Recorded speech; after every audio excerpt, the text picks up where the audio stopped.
شاهد على هذه القضية. عندنا في دمشق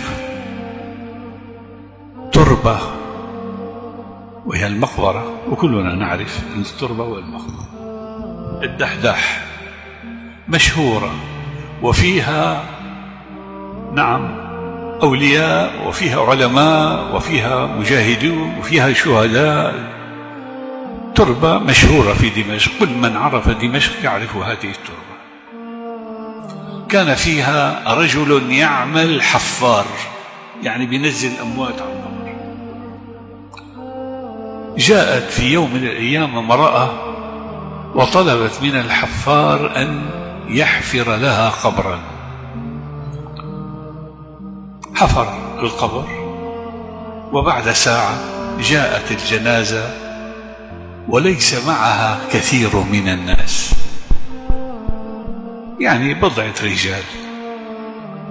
أنزلت الجنازة إلى الأرض، وفتح صندوق الجنازة، وحمل الميت ودلي في القبر، وكانت الحفار في القبر تسلم الجثة وأراد أن يضعه في القبر.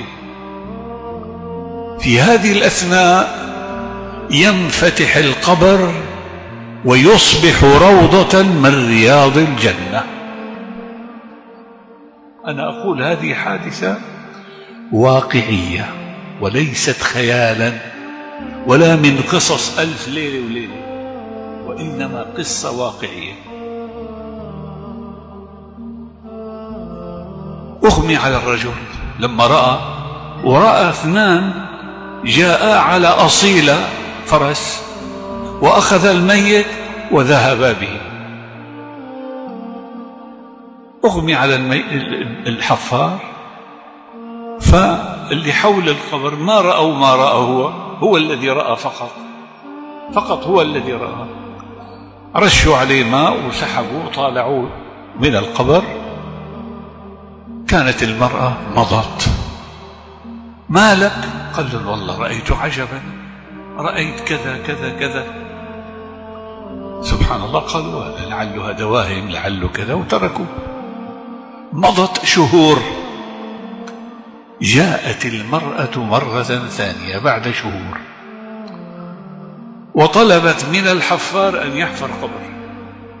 حفر القبر، جاء الميت حمله ووضعه في القبر، ففتح له روضة من رياض الجنة، وجاء ملكان أخذاه منه، لكنه تجلد، ما أغمي عليه، وعلى طول خرج من القبر وتبع هذه المرأة. تعالي، من أنت؟ ومن أين، بأي مكان جئت؟ قل له يا رجل سيبني بمصيبتي. شو مصيبتي؟ قال هذا ولدي أصبت به، وكان قبله عندي ولد آخر أصبت به من أشهر. قال أنت صاحبة الرجل الأول؟ قالت نعم. ما لك؟ لماذا تسأل؟ قال والله رأيت عجبا. الأول لما وضعته فتح روضة من رياض الجنة، والثاني كذلك. ماذا كان يعمل هذا وذاك حتى عاملهم الله بهذا الأمر وكان لهم هذه الكرامة العظيمة؟ قالت له أما الأول فكان طالب علم، وكان الثاني يعمل نجارا ويقدم لأخيه نفقات طلب العلم، فكافأهم الله طالب العلم ومن أنفق عليه بهذه المعاملة الطيبة. هذا الحفار رأى هذه الحالة وسمع هذا الجواب، ترك المقبرة ونزل منها إلى جامع التوبة، الجامع الذي نعيش نحن فيه. وكان الوالد وأبو الوالد وجده وأبو جده كلهم يعملون في هذا المسجد. كان جدنا هناك واسمه الشيخ سعيد البرهاني، جد الشيخ سعيد البرهاني والدي. جاء إليه قال له أريد أن أطلب العلم. قال له خير، أنت عمرك الآن 45-50 سنة، نسيت حياتك كلها ما قرأت العلم، الآن بدك تتعلم العلم، لماذا؟ قال لأنه صار معي كذا كذا كذا. قال له خلاص اتكل على الله ويلا ابدأ في طلب العلم.